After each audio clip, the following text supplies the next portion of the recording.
Don Westfall and Dan McCarger in downtown Mankato. One more time before we close out tonight's broadcast. Again, the Mavericks 3-0 lead early on, and as you talked about with Coach Hastings, Dan, the fact Mavericks never really got the sense that they could put these guys away despite that lead, and the Lakers came back a couple of times, made it interesting in the end, and again, a 5-3 victory, but hard fought throughout the entire 60 minutes. The Lakers didn't give up, and I think Damon Whitten would say, we'll take, after the 3-0, we'll take this game the way it went. But you can't get down 3-0 to a really good hockey club, and the Mavericks are a really good hockey club, and they got up that 3-0 lead. But Lake Superior State is a better hockey team than we've seen in the past. They've got more skill, they're faster, they've got better stick handlers, and they hung around and kept battling all night long, and I think they'll give the Mavericks everything they want tomorrow night as well. Got some highlights to bring you. We're going to bring you a smattering of the goals here. I don't know if we're going to see all 8, but we're going to walk you through some of the highlights of tonight's contest. Dan, let's get into it. I know the first thing we're going to see is Nick Rivera shorthanded at 8:10 to give the Mavericks a 1-0 lead. Wyatt Hammett at 3:56 of the second period, his first of the season, makes it 3-0 at the time, Mavericks. Then even strength, it'll be Diego Cugliata right here. His 17th of the season at 12:57, it makes it 3-1. Then their second goal of the season is, second goal of the game that is Humitz at 1:17 in the third period to get them kind of back in the game. And then Parker Toomey will finish it off for the Mavericks on the evening at 8:10 from Jaremko. This is a 4-on-4 goal, backhander there. And the Mavericks have their 5-2 lead. They finish at 5-3. 34-26 shots on goal. Block shots you can see there are 13-10.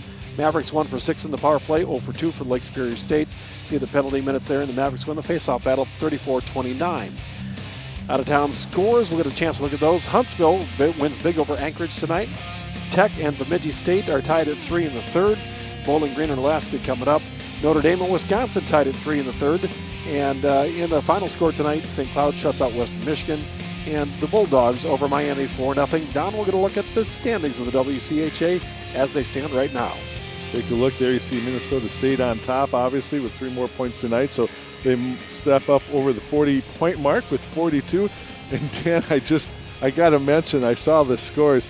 3-3 in that outdoor game. Yes. What happens if they're going to go to overtime? I can't even imagine what it's like. Let's play the overtime, then go to the shootout even. Wow. What do you say? Interesting game. But again, the Mavericks, they scored the shorthanded goal. Yep. They got a 4-on-4 goal, got the power play goal. And really, I thought the Mavericks did a great job capitalizing. As we heard from Coach Hastings before the game, they're going to come at you hard. And if they're going to give up some opportunities, if you can take advantage of them, you're going to have a chance to get on top of them. And that's kind of what a team did, especially a team 6 in the country. They took advantage of those chances when they were there. And you look at the first goal and the fifth goal, they're exactly what Mike Hastings said. Sometimes they're going to cheat defensively because they want to get up the ice offensively, and the Mavericks made them pay with a shorthanded goal and with a 4-on-4 goal. And both times it was the defense just trying to get up and help the offense, and the Mavericks were able to turn it the other way and go.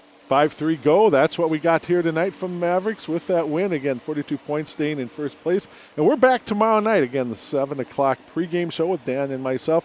7:07 the face-off. We know, again, a lot of you ain't not able to make it downtown tonight with the road conditions and the snow. It promises to be a much better day tomorrow, so we hope you can join us here in downtown Mankato for the broadcast and the game, obviously, from the Verizon Center. For Dan McCarger, I'm Don Westfall. The rest of the students from Bethany Lutheran College who joined us for tonight's program as well. We all thank you for watching, where once again tonight our final score, Minnesota State, 6th-ranked team in the country. They defeat Lake Superior State by a margin of 5-3.